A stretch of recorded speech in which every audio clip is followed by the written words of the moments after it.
year on the road, I thought I'd get tired of traveling. The endless clatter of railways, highways, and everything in between.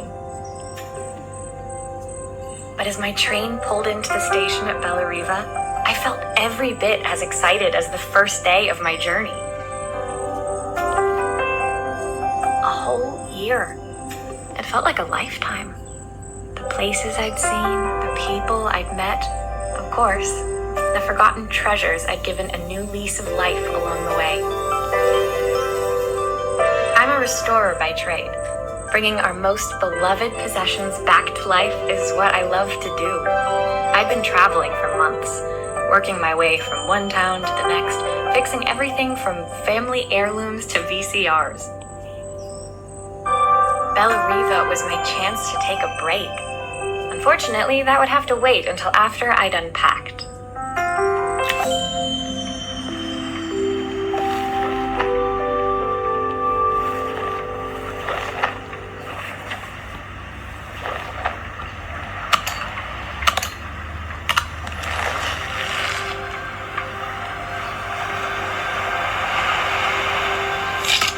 I picked up these sunglasses on my last stop. Hopefully I'm cool enough to pull them off. I saw a guitarist wearing these at a show once. Rock and roll repair woman, at your service.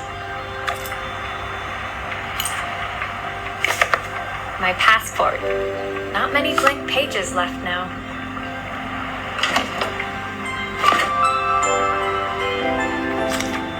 Who doesn't love a scrunchie?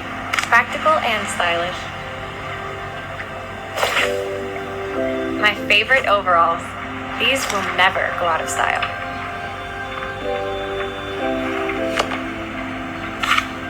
My parents took this after I made my first repair. Seems like a lifetime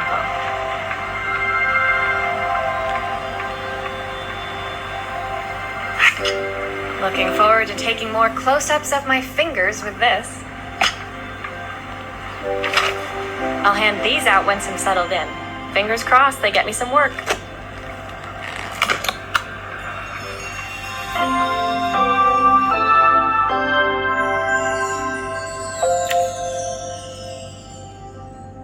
Finally, I'd made it to Riva. I'd come for the food festival, taking place in a few days' time. After living off TV dinners and instant ramen for the last few months, I was craving a decent meal. Of course, I'd need to earn enough money to pay for it, so I figured I'd head out the next day and find some work. My parents never wanted me to go. They wanted me to stay in their shop and have a simple, stationary life. I knew there was a world out there, beyond the four walls of our antique store, that I had to be a part of. I daydreamed constantly about the weird and wonderful places each of our antiques came from. I loved figuring out their stories, revealing the memories hidden beneath the screws and wires. My story in Riva began with a little girl and a voice she was longing to hear.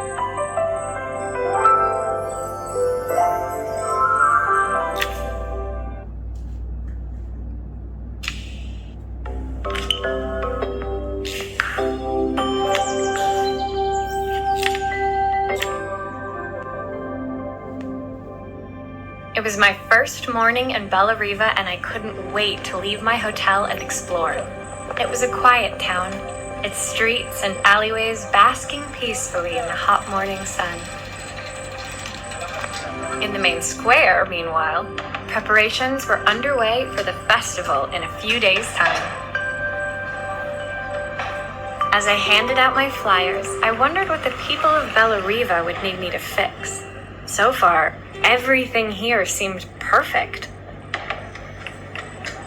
I was starting to worry I'd made a mistake when I felt someone tapping me on the back. Hi, I'm Izzy.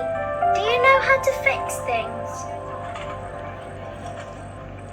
It was a little girl, maybe 7 years old, who must have gotten hold of one of my flyers. She rummaged around in her backpack until she hauled out a battered red cassette deck. My tape is broken and I can't make it work anymore. I tried to fix it myself, but there's this metal thing in the way. Can you try?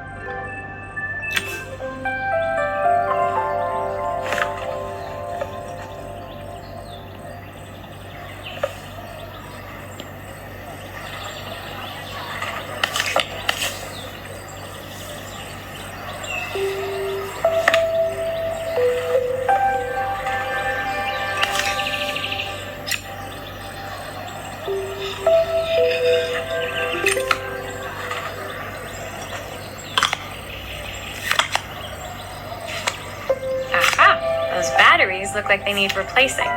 Luckily, I have some spares.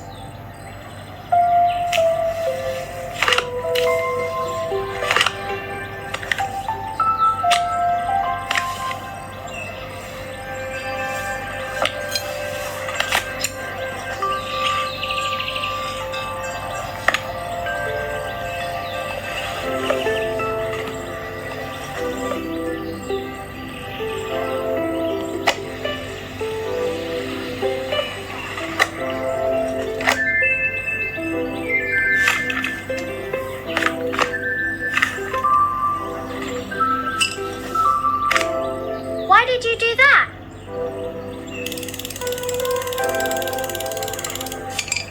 How did you do that?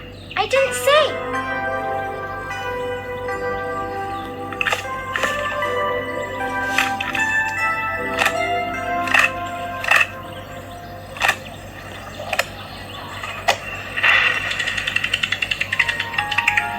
Will you dream a dream for me?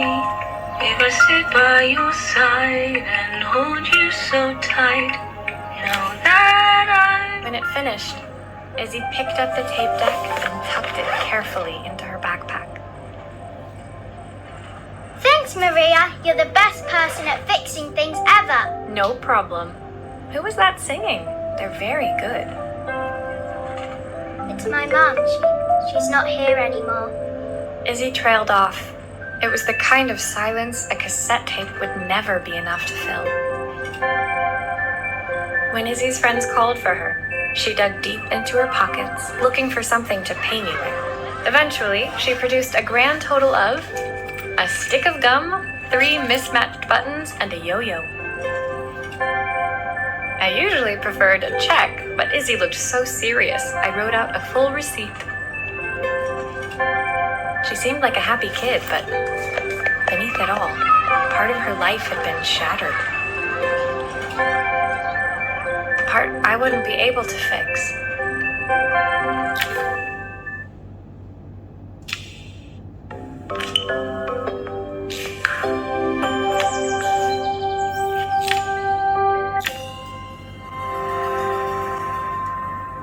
My first repair complete, I spent the rest of the day doing small jobs in and around the square.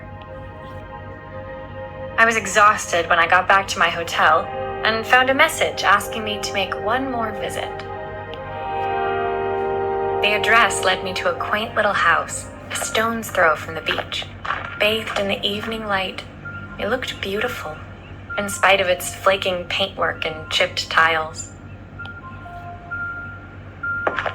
The front door was opened by a harried-looking man, still dressed from a long day at the office. Are you Maria? My name's Joseph. I'm Isabel's father. I'm so sorry she bothered you this morning. Please, come in. I'd like to settle up properly. On the mantelpiece, I saw the remains of a broken statue. Without thinking, I picked up a fragment. Ah, my father's statue. What's left of it, at least. Yet another way I'd have disappointed him. It survived 100 years in this family. But 5 minutes with Isabel and... Do you think you can salvage it?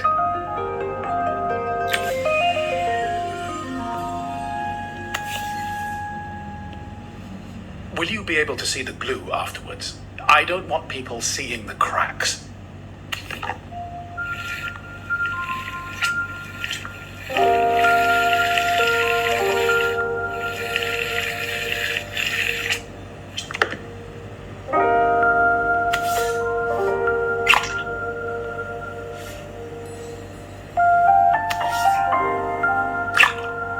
Sometimes I think my daughter should come with a warning label.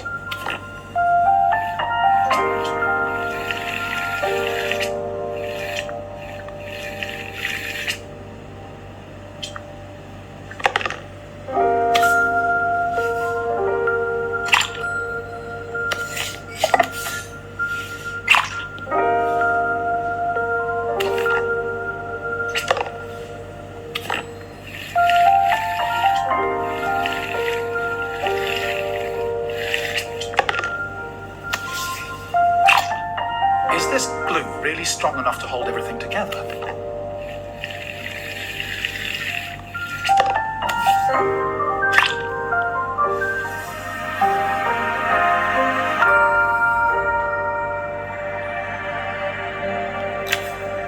Thank you, Maria. It looks as perfect as it ever did.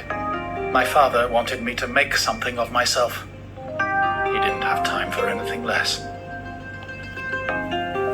As Joseph put the statue back on the shelf, it nudged against the family portrait stood proudly next to it. So he was Bella Riva's mayor. And that was Izzy's mom. They must both miss her so much. Sorry, I'm a little tired.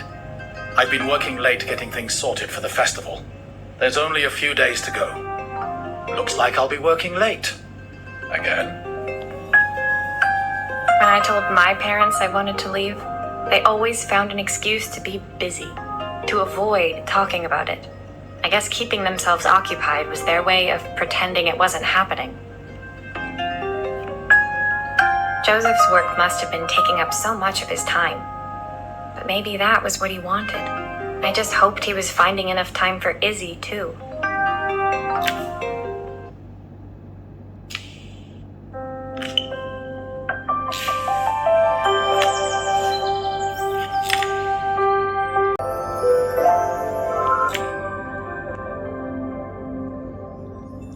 My second day in Bella Riva dawned bright and clear.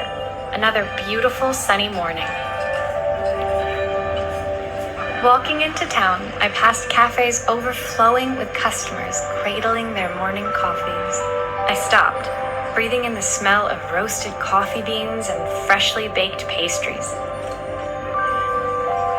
I was about to go inside when the owner of Carmen's, the cafe next door, stopped me. Hello, Maria? Were you here yesterday handing out flyers? I have a job for you.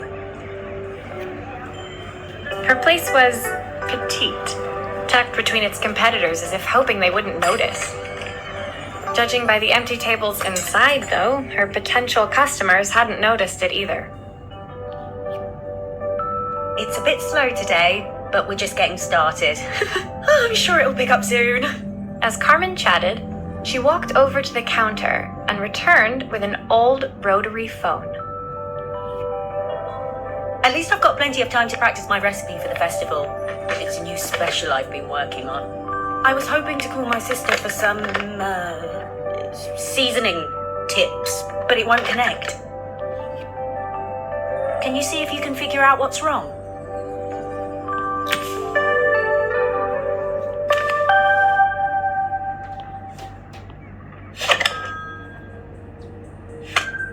You can fix it, can't you? I can't afford to replace it.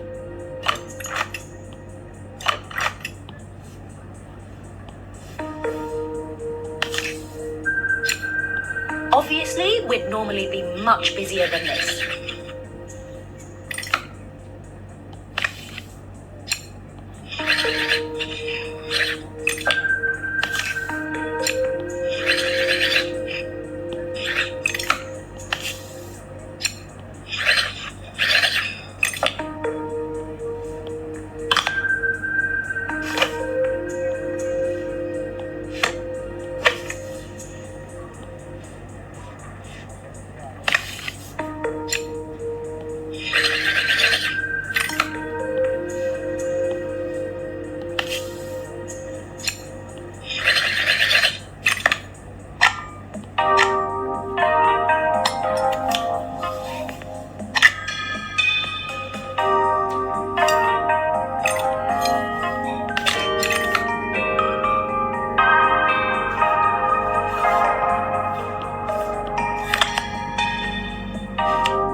connections aren't quite right.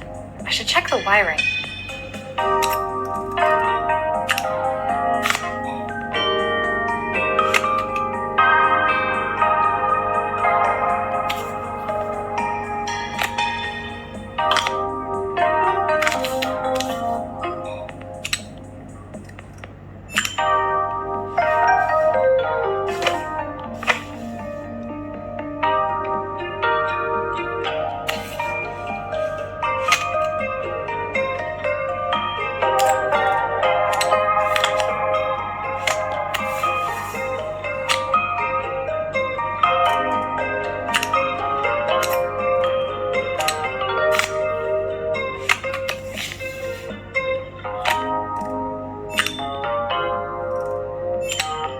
Looks like this new circuit board is all hooked up.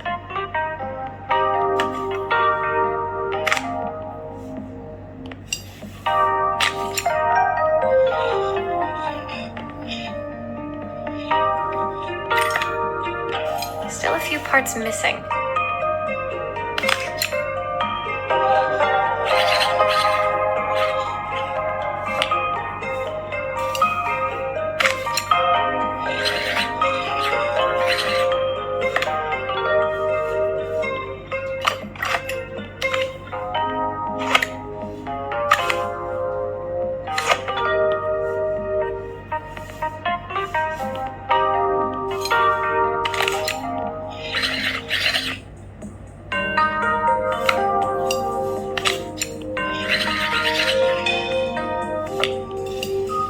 Looks like there's still a screw missing.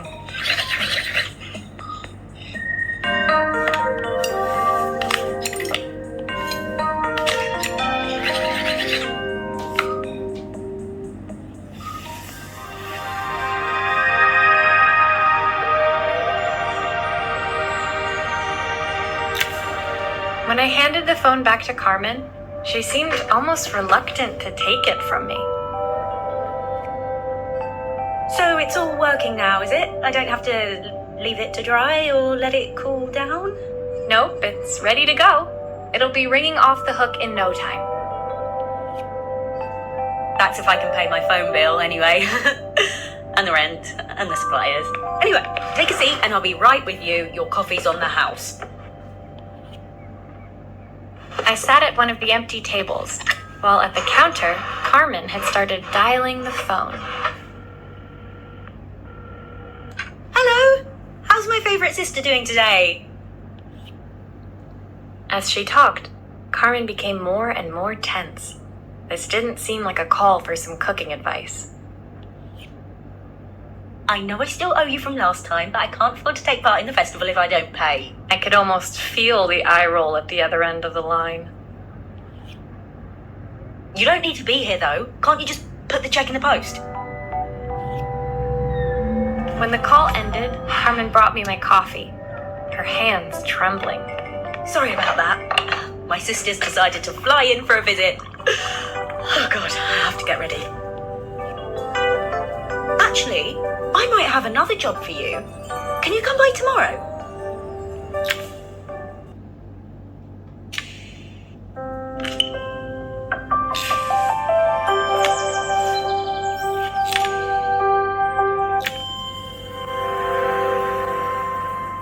The next day, I'd promised Carmen I'd return to help her get the cafe ready for her sister's arrival.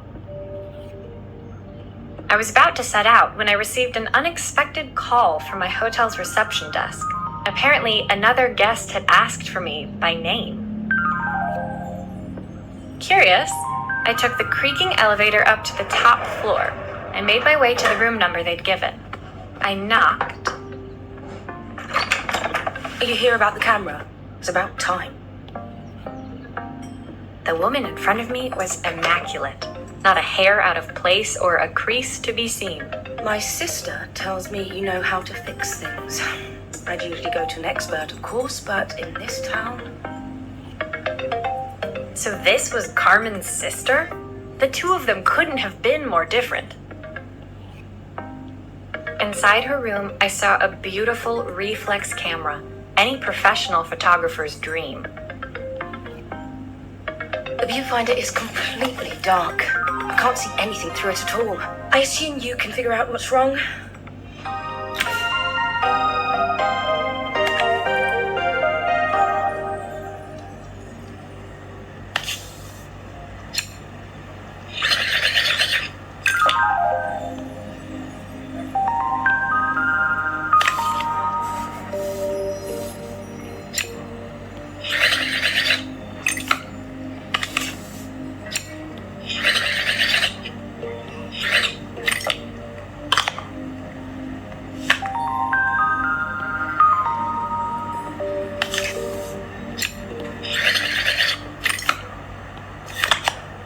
I don't suppose you've fixed anything this valuable before.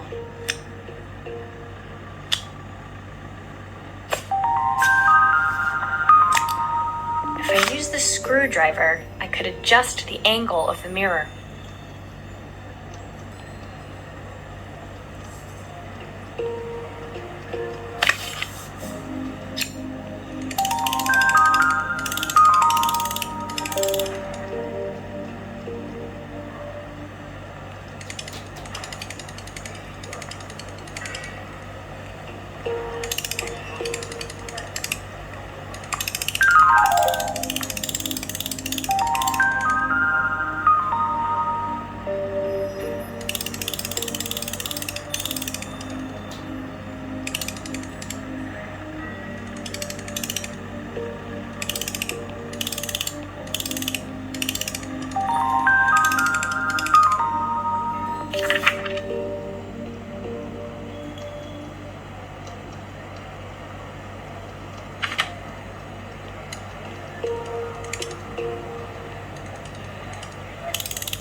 Perfect.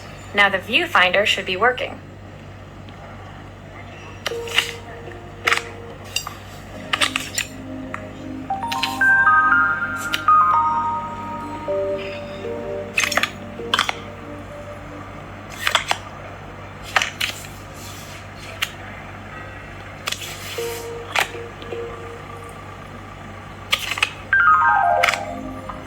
Looks like there's still a screw missing. Those screws still need to be put back.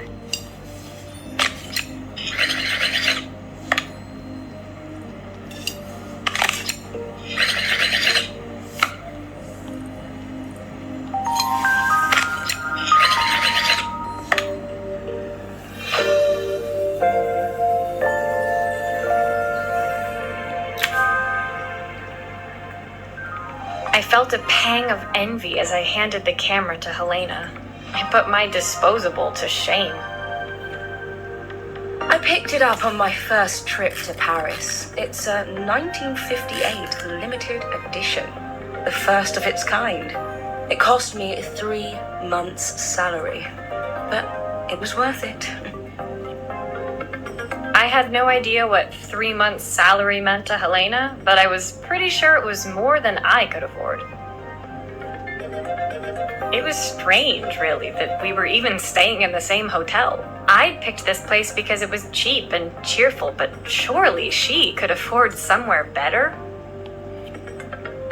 She took some test shots, fiddling with the camera settings until she was absolutely satisfied. This work is immaculate. At least there's one person in this town who knows what they're doing. Sending you to me might be the first thing Carmen's actually gotten right. I wondered why Helena had bothered coming if she thought so little of her sister. I hear nothing from her for weeks, and then when she finally does call me, all she wants is money. If she thinks I'm lending her another penny, she'll have to convince me it's not a total waste of time. That didn't sound good. If Hurricane Helena was about to hit, I hoped Carmen was ready.